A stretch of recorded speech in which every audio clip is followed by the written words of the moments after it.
pedir uma coisa. Por que as pessoas pegam Uber ou qualquer outro meio de transporte por aplicativo? Qual é o motivo determinante? Na minha visão, o Uber ele é como Gillette. Por que a gente fala Gillette e não aparelho de barbear, né? Mesmo que você hoje utilize outro aplicativo, 99, InDrive, ou qualquer outro InDrive, ou quando qualquer você outro. vai pedir um aplicativo, você fala Uber. Então, o Uber virou sinônimo de aplicativo. Primeiro, porque foi o primeiro. Exatamente. Segundo, porque ele conseguiu captar mais clientes, né? O que o colega chamou de capilaridade, que está sendo utilizado como uma... Tá, mas vamos lá. Por que as pessoas usam o Uber? Vamos lá. Por que as pessoas contratam o serviço da Uber? Qual é o motivo determinante? Facilidade de acesso. Um aplicativo. Qual é o motivo determinante? Por que as pessoas pegam o Uber? Transporte. Sabe o que eu diria? Preço. Preço. Preço. Sabe por que preço? Veja, quando a Uber entrou no mercado, nesse mercado de transporte de pessoas, o que foi o fator determinante? Primeiro, você lembra que naquela época a propaganda, inclusive que ela dizia motoristas elitizados, e era assim, oferecia água, balinha no início. No início tinha água no carro, tinha balinha, tinha todo o mínimo, os motoristas bem trajados, né? Todo dentro de um padrão. Era assim que era. Mas, acima de tudo, preço. Porque as corridas de táxi, elas se tornaram muito caras, exatamente por conta dos custos que o taxista tem, né? E o que a plataforma proporciona? Qual é o grande lance? Por que ela consegue oferecer corridas por um preço menor? Porque, como é um aplicativo, ela liga de ponto a ponto, tá? Ponto a ponto. O taxista, muitas vezes, ele vai fazer uma corrida e ele espera pegar outra corrida se alguém dá a mão ali no meio do percurso, caminho. Alguém dá a mão, ou se ele com rádio chamada, se ele receber uma chamada pelo rádio de alguém que chama o táxi pelo serviço de rádio, tá? E a Uber, isso? eu acho que existe, ainda existe. Não sei se agora é rádio ou se agora é... Eu acho que agora é via aplicativo também. Eles têm via celular, é via celular. É via celular, é isso, é via celular. Então, mas veja, o taxista ele tem uma probabilidade muito grande de, ao fazer um percurso, ele voltar vazio. O Uber não. Porque a Uber ou qualquer outra plataforma de serviço de transporte, e como ela liga ponto a ponto, o motorista que faz uma corrida aqui, daqui a pouco, quando ele está no meio da corrida, ou próximo ao final da corrida, novamente o aplicativo dele toca e ele já aceita uma corrida subsequente. Então, isso faz com que ele consiga uma tarifa mais dinâmica, um preço mais competitivo, e foi um dos motivos de briga muito grande com os taxistas na época, era exatamente isso. Então, para mim, o fator determinante hoje, porque as pessoas usam serviço da Uber ou qualquer outra plataforma, é preço, tá? É preço. Eu não diria mais qualidade, porque hoje os motoristas, a gente pega a Uber hoje, ele tá de chinelo, de bermuda, sabe? E os eu tenho carros encontrado muitos motoristas de bermuda. Pode ter categorias do Uber, então né? perceba. Porque você pode escolher, inclusive, o Uber X, o Uber... Mas mesmo o Black hoje, mesmo o Uber Black, eu sou um usuário de Uber, viu? Eu sou um usuário, e só uso Uber, eu não tenho outro aplicativo, só Uber. E uso muito, posso dizer que eu uso muito, porque às vezes eu venho de carro para o escritório, deixo o carro na garagem, e quando eu tenho que fazer esses deslocamentos, eu faço de Uber. Sabe por quê? Eu não tenho que ficar procurando estacionamento, eu não tenho que, me incomodar com o trânsito, eu vou ali resolvendo coisas no meu celular, trabalhando. Eu uso Uber porque é prático. Eu vou fazer uma brincadeira com Eu uso Uber porque é prático. Eu sei, mas a perseguir e a persistir a lógica que o professor Fernando está trazendo, o Uber será o empregador e o senhor será o tomador de serviço responsável subsidiário. Será que chegaremos? Não é? O tomador do serviço é... A ideia do consumidor vai sumir da realidade. O conceito de consumidor de serviço vai sumir. Todos seremos tomadores do serviço. Todos seremos responsáveis subsidiários. A persistir essa previsão, nós somos hoje tomadores até do motoboy do iFood. Não, Agora, por que eu provoquei essa discussão? Só para... Por que eu provoquei a discussão? Primeiro fator, para mim, o fator determinante porque as pessoas utilizam o Uber, preço, tá? Preço. É exatamente essa competitividade de preço. Ele tornou acessível um meio de transporte que antes era inacessível para uma boa parcela da população, porque o táxi efetivamente era caro. Você só pegava táxi realmente quando tinha necessidade e nem todo mundo tinha condição de pegar Uber. Uber, você tem corridas que são baratíssimas. Pra você ter ideia, outro dia eu fui de carro, né?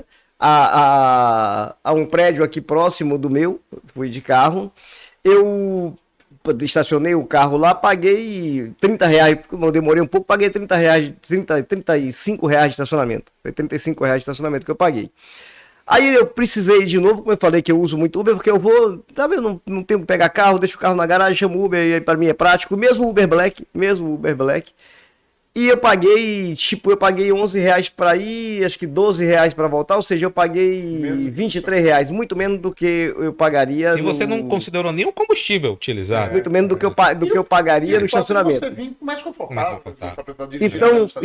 Então eu falei aqui que o primeiro fator determinante é preço, é comodidade também. O segundo fator seria comodidade, o primeiro é preço, tá?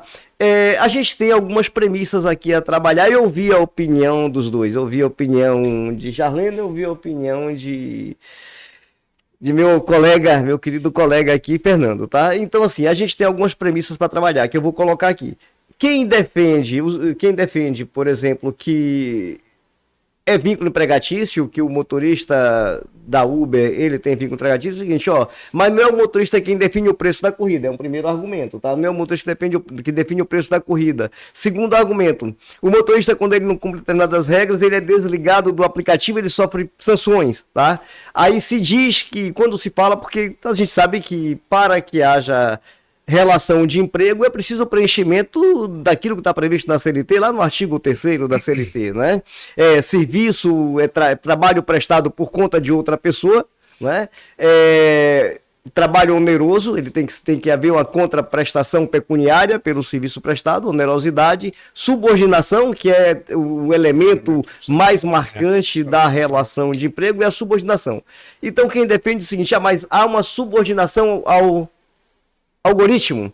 O algoritmo, ele consegue acompanhar o motorista, há uma subordinação ao algoritmo. Eu já vi essa discussão ser colocada em sentença. Agora é subordinação ao algoritmo. Tá, tudo bem, ok, ótimo. Mas, voltando aqui, né, para que a gente possa apimentar esse debate, disse aqui quais são, né, os elementos de convicção, porque é relação de emprego, porque o motorista não define preço, porque ele não pode recusar corridas, se ele recusar e cancelar X corridas, ele sofre sanções, tem uma série de penalidades que ele sofre porque a empresa assim impõe nos termos de uso dela, tá? Quem entende que não há relação de emprego, diz, ora, mas espera aí, o motorista, ele trabalha se ele quiser, né? Então o argumento é se ele trabalha se ele quiser, ele liga o aplicativo se ele quiser, e mais do que isso, ele pode ter ali no carro dele 2 aparelhos, cada um vinculado a um aplicativo, ele vai escolher a corrida que ele quer, certo? Então assim, ele tem 2 aparelhos, e é comum, como eu disse, eu sou um usuário Uber, eu posso falar na condição de usuário, e usuário efetivo mesmo, praticamente todo santo dia eu pego Uber, então assim, e converso muito com as pessoas. E, por exemplo, então assim, quem defende que não tem vínculo, diz que ele tem mais de um aplicativo, ele pode usar, ele pode estar trabalhando naquele mesmo momento para o InDrive, para Pop, para Uber, ele pode estar com mais de um aplicativo ligado e escolher a corrida que mais lhe apraz, tá? Outro dia, por exemplo, eu estava aqui, um exemplo, aqui de um usuário Uber, como eu. Eu fui no centro de convenções, estava tendo uma feira de construção, tá? Feira de construção. Eu chamei o Uber Black. O cidadão demorou. Quando eu acompanhando pelo aplicativo, quando eu vi que ele estava entrando no portão do centro de convenções, aí eu falei, poxa, finalmente chegou, né? Sabe o que aconteceu? Ele cancelou a corrida. Ele cancelou. E sabe o que é pior, que foi revoltante? Ele cancelou, isso aqui é verdade. Era um Corolla, inclusive, o carro era um Corolla.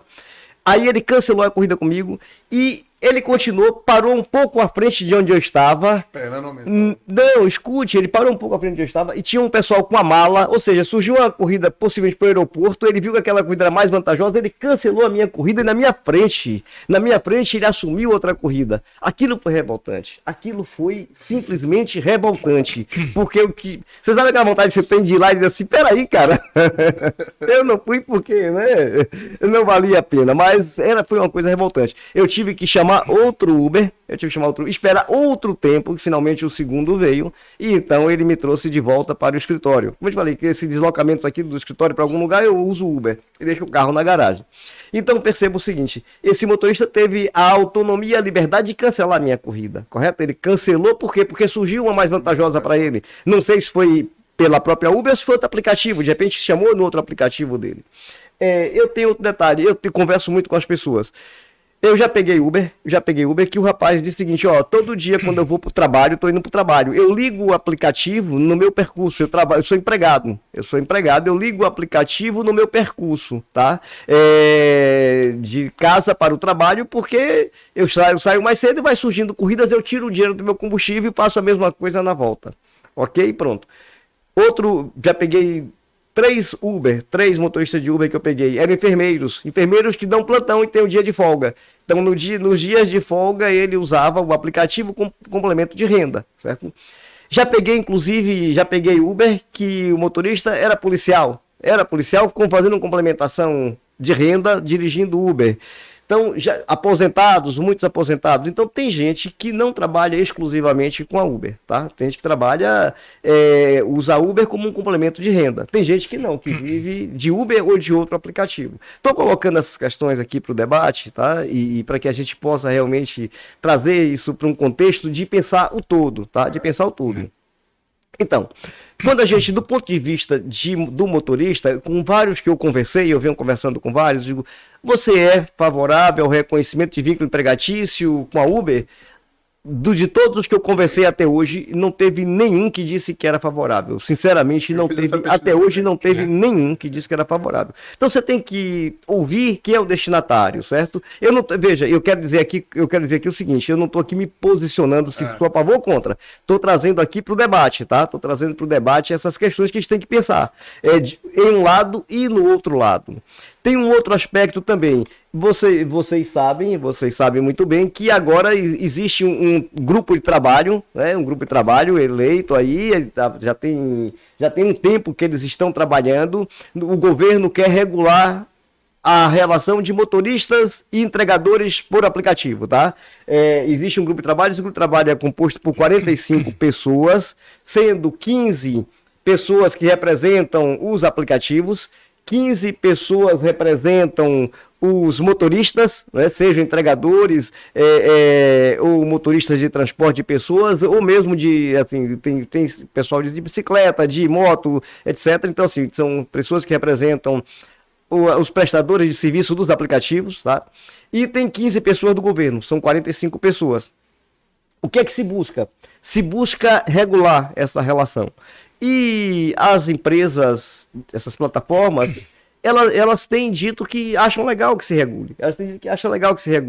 Que é bacana que se tenha uma regulação, tá? Nessa regulação, na proposta do governo, né, dentro desse trabalho, desse grupo de trabalho, quais são os impasses que se tem? Primeiro ponto é o seguinte, essas empresas, nessa negociação, elas querem que reconheçam que elas não têm natureza jurídica de empresa de transporte, e sim de uma empresa de intermediação. Ela faz a intermediação entre o passageiro e o motorista, tá? Então ela seria uma tecnologia que faz intermediação, então elas não querem ser reconhecidas como empresa de transporte, tá? Primeiro ponto que as empresas debatem é isso, não querem ser reconhecidas como empresa de transporte. Então, afinal de contas, qual é a natureza jurídica delas? É uma empresa de transporte ou é uma intermediadora? Aí elas se dizem intermediadoras, uma fornecedora de tecnologia que faz intermediação. Tem um outro ponto, né, que é do grupo de debate, que ele precisa ter transparência na relação, ou seja, essas empresas são precificar de forma transparente, porque também conversando com vários motoristas da Uber, eles não têm certeza de quanto eles vão receber. Porque já teve corrida pelo Uber Black, no meu aplicativo apareceu R$75 e o motorista dizia que estava recebendo R$40. Eles tem situações assim, tá? Então assim, acho que não há bem assim um valor, um parâmetro fixo. Eu acho que depende de percurso, depende de uma série de coisas para que a Uber defina o quanto ela vai ficar para ela de parcela daquela corrida, tá? Então esse grupo quer que haja transparência, tá? Haja transparência para com o motorista. Ou seja, Se defina um percentual, o percentual da intermediadora é X, tá? Esse percentual. Mas não só isso, além disso, também o grupo quer uma garantia de um valor mínimo por hora, tá? Uma outra coisa, o valor mínimo por hora. Os motoristas, e estão representados por sindicato e por associação de motoristas e entregadores, eles estão pleiteando um valor de R$ 71,00 por hora como um piso mínimo, né? Eles pleiteiam 71. As empresas ofereceram 25. E se o governo está aí tentando algo em torno de 30 a 35 reais como fator de remuneração mínima por hora. Aí tem outro aspecto aqui que vem, outro debate nesse grupo de trabalho. Mas tá, essa remuneração por hora é por hora logada ou é por hora em trajeto? Tá? Então primeiro vem aí um outro impasse. As empresas admitem um valor mínimo, tá? Por hora. E esse valor mínimo por hora, só para deixar claro, é o seguinte, é um valor mínimo, tipo, se numa hora ele não conseguir, tipo, se for 25 ou 30 reais, se ele não conseguir isso, a empresa complementaria. Certo. Se ele, em uma hora, ele faturou mais do que esse valor que seria o piso, não há nenhum acréscimo, tá? Não há nenhum acréscimo. Seria a garantia de valor mínimo por hora. E aí vem essa questão, se é hora rodada, né, hora de percurso, os motoristas querem hora logado. As empresas, as plataformas, ela diz, ó, não pode ser hora logada, sabe por quê? Porque o motorista está logado em mais de uma plataforma. Vai haver sobreposição. Eu não tenho certeza de que ele está logado só no meu serviço. Então eu não posso pagar por hora logado, porque de repente ele pode se logar em 3 plataformas. Né? Ele vai se logar em 3 plataformas. Então, primeiro o impasse é esse. Aí tem uma outra questão, né? Então, assim, tem uma questão do valor mínimo hora, que tem duas coisas, é um parâmetro a ser definido e depois se é hora logada ou se é hora de percurso. Tem outra questão que é a Previdência Social, o governo quer cobrar a Previdência Social, 27,5%, tá? 27,5%. Esses 27,5% cobrados seria 20% seria a plataforma que pagaria e 7,5% seria o motorista. E aí o governo propõe o seguinte, para os entregadores, haveria incidência sobre 50% da remuneração, e para os motoristas de transporte de pessoas seria de 25%. Tá? Os 27% e 27,5% se diria sobre 25% do seu faturamento, tá? Sim. Do faturamento dos motoristas de aplicativos. Então, assim, existe... O que o governo quer é aumentar a sua arrecadação. Então, ele está muito preocupado com o bem-estar do prestador de serviço. Então, o que eu estou, só para concluir, o que eu estou colocando aqui é o seguinte, então, assim, existe essa proposta de regulação, tá? Existe essa proposta de regulação, e é claro, aí o grupo de trabalho diz, ó, esse negócio de dizer se é relação de emprego ou não, a gente deixa para que o Supremo diga ou a Justiça do Trabalho diga, tá? Então, eles querem fugir desse debate. Mas a gente sabe que tem uma decisão, por exemplo, do Supremo Tribunal Federal, do ministro Alexandre de Moraes, que suspendeu uma decisão do TRT3 em Minas Gerais, que havia reconhecido uma relação de emprego entre uma plataforma de serviço e o motorista, tá? Ia para execução, ele suspendeu, disse, ó, suspende o processo até que se decida a natureza jurídica dessa relação, tá? Então a gente vê que é um tema bem acalorado, é um tema bem palpitante, assim, bem palpitante, tá? Bem palpitante. Não vai se mas aqui, colocando esses pontos aqui, como eu coloquei, depois até eu trago outros questionamentos também, mas colocando outros pontos, eu devolvo agora a palavra ao professor Jarleno para que ele continue a sua explanação e né? Eu vou